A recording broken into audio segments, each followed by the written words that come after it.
রকমই চেয়ে নিতে হবে। আল্লাহর কাছ থেকে এমন রকমই চেয়ে নেওয়ার জন্য কি পদ্ধতি ইসলামের মধ্যে দিয়েছেন? আল্লাহ রাসূল সাল্লাল্লাহু আলাইহি ওয়াসাল্লাম বলেন, মানুষের জীবনে যত গুরুত্বপূর্ণ বিষয় তার সম্মুখীন হোক, যদি সে ওই বিষয়টাকে সামনে রেখে আল্লাহ তাআলার সমীপে 2-4 রাকাত নামাজ আল্লাহ তাআলার কাছে পাঠায়, আর এই দোয়াটা যদি পড়ে আল্লাহ তাআলা তাকে অবশ্যই গুরুত্বপূর্ণ বিষয়ে সাকসেস করবেন, সফল কাজ করবেন। এই দোয়াটা হলে সবাই এই দোয়াটা শিখে রাখবেন, না পারলে লিখে নেবেন।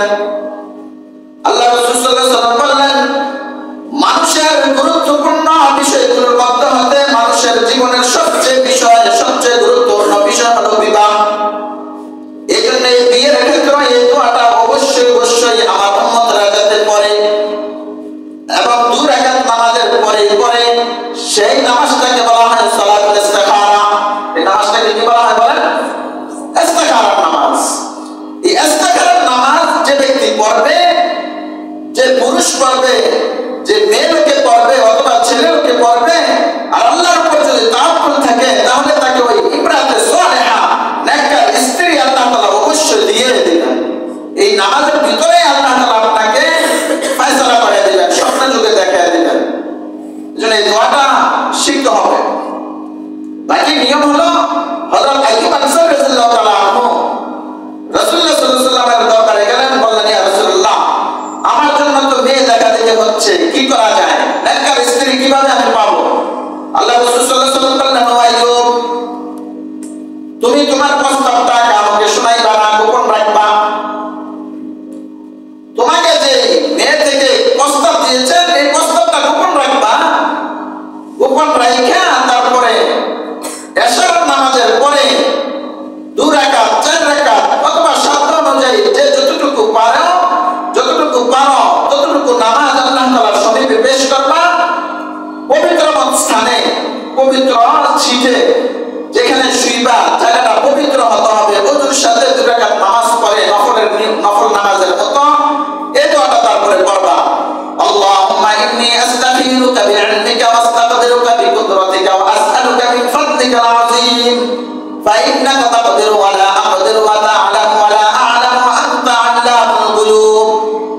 আল্লাহুম্মা ইন কুনতা তা'লামু আন্না হাযাল আমর খায়রুল লি ফি দীনি ওয়া দুনিয়াই ওয়া আকিবাতি আমরি ওয়া মা'আশি ওয়া ইন কুনতা তা'লামু আন্না হাযাল আমর শাররুল লি ফি দীনি ওয়া দুনিয়াই ওয়া মা'আশি ওয়া আকিবাতি আমরি। বিশাল একটা দোয়া, এই দোয়াটা শিখে নেবেন। এই দোয়াটা পড়তে হবে। শুধু যে বিয়ের সাথে তাই নয়, আপনি বিদেশে যাবেন, ব্যবসার কাজ শুরু করবেন, তখন এই এক মুহূর্তে 2 রাকাত নামাজ পড়ে এই দোয়াটা পড়বেন। আরেকটা নিয়ম হলো, ওয়া ইন কুনতা তা'লামু আন্না হাযাল আমর, আল্লাহ, আমি যে গুরুত্বপূর্ণ বিষয়টা শুরু করছি, আমি যে ব্যবসার কাজটা শুরু করে দিয়েছি, আমি যে বিদেশে যাওয়ার শুরু করে দিয়েছি, আমি যে বিবাহ বন্ধনা শুরু করে দিয়েছি, এই বিষয়টা সম্পর্কে তো আপনি ভালো জানেন। আমার জন্য কল্যাণ হবে নাকি অকল্যাণ হবে? যদি আমার জন্য কল্যাণ হয় তাহলে এই কল্যাণকর বিষয়টাই আমার জন্য ফয়সালা করুন, আর যদি অকল্যাণ হয় তাহলে এর থেকে আমাকে বিমুখতা প্রদর্শন করে দিয়েন, এর থেকে আমাকে নাজাত দিয়ে দিয়েন। দোয়াটা সার্বভৌম অর্থ। তো আন্না হাযাল আমর এই জায়গাটা যখন আসবে তখন ওই আপনার জেহেন, আপনার নেতা ওই কাজের দিকে, গুরুত্বপূর্ণ যে কাজ রয়েছে ওই দিকে নিয়ে যাইবেন আর আল্লাহ তাআলার কাছে সাহায্য চাইবেন। তখন আল্লাহ তাআলা দেখবেন এই রাতেই, যদি আপনার ভাগ্য ভালো হয়, এই রাতেই আপনাকে স্বপ্ন দেখাবেন যে আপনি যে গুরুত্বপূর্ণ বিষয়টা শুরু করতে যাচ্ছেন এটা যদি কল্যাণ